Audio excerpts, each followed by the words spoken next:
No niin. Nyt olisi sitten toinen käytetty ilmalappähässäkkä, että kokeillaan tällä vaikuttaako mitään.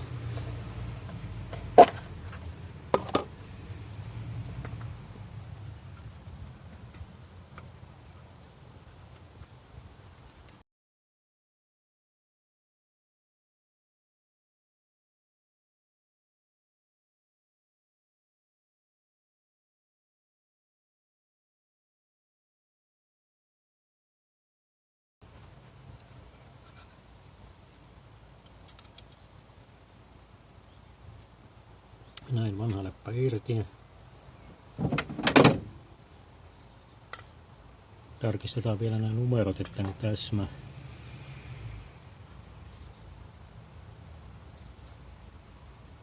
Näyttäisi täsmäävä.